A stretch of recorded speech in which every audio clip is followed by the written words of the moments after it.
अमरीकी सदर Donald Trump ने 20 नुकाती गजा अमन मंसूबा पेश कर दिया है, जिस पर बहुत से सवालात जन्म ले रहे हैं। अमरीकी सदर डोनाल्ड ट्रंप की जानिब से ऐलान किया गया है कि वो एक अमन कमेटी का कयाम चाहते हैं, जिसकी सरबराही वो खुद करेंगे। बरतानिया के साबिक सदर टोनी ब्लेयर का जिक्र किया गया है। डोनाल्ड ट्रंप की जानिब से कहा गया है कि अहम आलमी शख्सियात को फलस्तीन के मामले में ऑन बोर्ड लाना पड़ेगा और फलस्तीन में फौरी अमन का कयाम होगा, लेकिन जो इसराइली फौजें इस वक्त फलस्तीन में मौजूद हैं उनका फौरी इनखला नहीं हो सकता, बल्कि उसका एक मुकम्मल स्केड्यूल तैयार किया जाएगा। इस 20 नुकाती मंसूबे में कुछ अहम पॉइंट शामिल हैं, जिसमें गजा को दहशतगर्दी से पाक करना, बिजली और दीगर सहूलियात की फौरी तौर पर फराहमी, इसराइली फ़ौजों का इनखला, लेकिन एक स्केड्यूल के तहत। इसी तरह से तमाम फ़ौजी कार्रवाइयाँ जिसमें बमबारी, गोलाबारी सब शामिल है, उसको फौरी रोकना होगा। 72 घंटों के अंदर यरगमालियों की वापसी, वो जिंदा हो या उनकी लाशें हो, हमास के अस्करी ढांचे को ख़त्म करना और हमास का तमाम असलहा जब्त कर लेना। इसी तरह से गजा में एक आर्जी टेक्नोक्रेट हुकूमत का क़याम जो कि आलमी शख्सियात पर मुश्तमिल होगी। ये डोनाल्ड ट्रंप की तरफ से इशारा किया गया है। खुसूसी इक्तिसादी जोन बनाया जाएगा, गजा में इंफ्रास्ट्रक्चर को दोबारा से रीन्यू किया जाएगा और जो आम इमारतें नुकसान की जद में आई, जो मुकम्मल तौर पर 7 अक्टूबर के बाद तबाह हुई, अमेरिका अपनी सरबराही में उनको दोबारा से तामीर करेगा। ये 20 नुकाती मनसूबा जो है बराह रास्त तो अमन के क़याम के लिए एक बड़ी अहम पेशरफ्त है, लेकिन सवाल ये पैदा होता है कि क्या फ़लस्तीनी अवाम इस 20 नुकाती मनसूबे पर अमल करने को तैयार हैं? हमास को किस तरह से माइनस किया जाता है फ़लस्तीन की सियासत में से, जबकि हमास एक वाहिद अस्करी ग्रुप है जो कि अपने अवाम के लिए खड़ा हुआ। अक्टूबर से पहले और अक्टूबर के बाद भी हमास की जानिब से कुर्बानियाँ दी गई। इसी तरह से अहम सवाल ये पैदा होता है कि फ़लस्तीनियों का बुनियादी मुतालबा बैतुल मक़दस का दिफा, तमाम तर सरहदी हदूद की वापसी और जो फ़लस्तीनियों का हक़ है वो तमाम इलाका फ़लस्तीनियों के कंट्रोल में होना चाहिए। तो अगर अमेरिका इस तमाम तर मंसूबे को लीड करेगा और बेंजामिन नेतन्याहू जो कि अचानक से तब्दीली आई उनकी पॉलिसी में और कतर के हेड ऑफ द स्टेट को फ़ोन करके हमले पर मुआफ़ी मांगी और तमाम तर मामलात को अफ़वाब तफ़हीम की तरफ ले गए और इसी तरह से दीगर आलमी शख्सियात को ऑन बोर्ड लेने के लिए कोशिशें तेज़ कर दी हैं, क्या अमेरिका और इसराइल इस मंसूबे पर अमल करते हुए इस बात को यकीनी बनाएंगे कि फ़लस्तीनियों का बुनियादी हक़ उनको मिलना चाहिए? प्रोग्राम में हम इस अहम मौजू पर आज बात करने जा रहे हैं। हमें ज्वाइन किया है माहिर बैनुल-अक़वामी उमूर डॉक्टर शबीर अहमद ने। डॉक्टर साहब, बहुत शुक्रिया आपके वक्त का। आपको क्या लगता है डोनाल्ड ट्रंप का ये 20 नुकाती जो अमन मंसूबा है, क्या इस पर अमल करना फ़लस्तीन और दीगर ममालिक के लिए मुमकिन भी है या ये एक सियासी ऐलान है? मुझे वैसे नहीं लगता कि ये सिर्फ सियासी ऐलान है।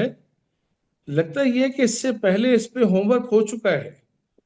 आपने देखा कि यूनाइटेड नेशंस की जब इजलास हुआ है, 80th जो उनकी मीटिंग थी, तो साइड लाइन पे आपने देखा कि और बेशुमार मीटिंग्स हुई हैं और अमरीकी सदर अरब ममालिक के जो सरबराहान थे और दीगर मुस्लिम ममालिक के जो सरबराहान से थे उनसे मुलाकात की है। अच्छा, उस मुलाकात में जो बुनियादी और पहला जो एजेंडा था वो गजा की सूरत हाल थी। जाहिर है कि वहाँ जो अमन का क़याम है, जैसे कि आप जानते हैं कि डोनाल्ड ट्रंप बड़े ऑब्सेस्ड हैं और वो बार बार कहते हैं कि उनको अमन का नोबेल प्राइज़ मिलना चाहिए, पीस प्राइज़ जो है। और वो उन्होंने अपनी तकरीर में भी कहा यूएनओ में कि उन्होंने 7 जंगें रुकवाई हैं। और वो खैर मुल्कों के नाम वो गलत ले जाते हैं जब मुल्कों के नाम बताते हैं, लेकिन जैसे पाकिस्तान ने उनको रिकमेंड भी किया है कि इनको मिलना चाहिए।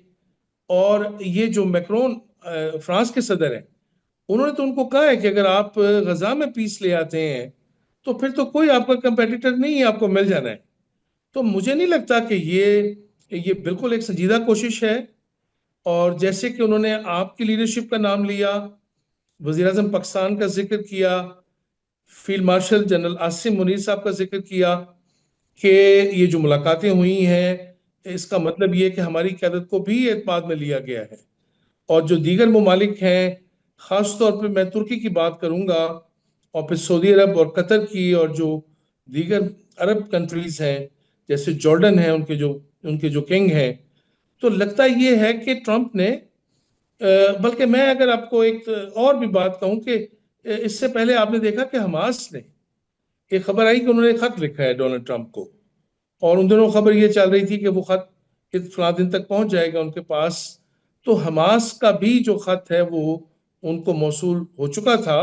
जाहिर है हमास ने उसमें कोई अपनी शराइत लिखी होंगी और जो वो चाहते हैं उनको उसका जिक्र किया होगा। मुझे लगता है कि ट्रंप ने ये जो ऐलान सिर्फ इसलिए नहीं किया कि नेतन्याहू इस वक्त अमेरिका के दौरे पे हैं और उनके साथ चूंकि वो मुश्तरका प्रेस कॉन्फ्रेंस कर रहे थे तो उन्होंने बात करनी थी।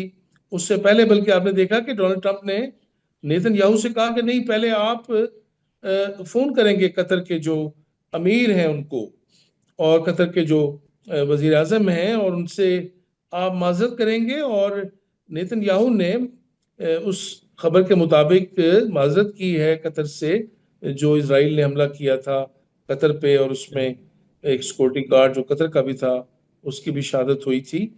तो लगता ये है कि इसमें सिर्फ नेतन्याहू को ही नहीं, ज़ाहिर गुफ्तगू में वो तो शामिल थे, लगता है मुस्लिम ममालिक के सरबराहान भी, और किसी हद तक मैं कहूँगा कि हमास की जो ख्वाहिशात हैं वो भी उन तक पहुंची हैं।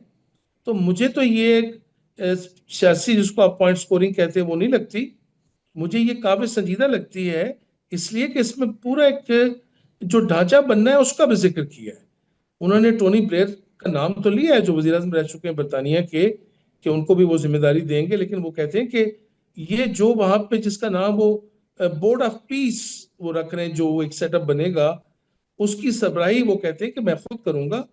और फिर उन्होंने ये भी कहा कि कई और नाम जाहिर है वो अरब वर्ल्ड से लिए जाएंगे, और मे बी यूरोप के कुछ ममालिक सरबराह भी उसमें शामिल हों। हो सकता है आपकी भी जो क़यादत है वो भी उस टेबल पे मौजूद हो। तो ये कोशिश मुझे संजीदा लगती है, और आगे चल के मुझे इसके असरात जो है वो दिखाई दे रहे हैं कि ये बेल अब मडे चढ़ेगी। ये सिर्फ सियासी पॉइंट स्कोरिंग नहीं है।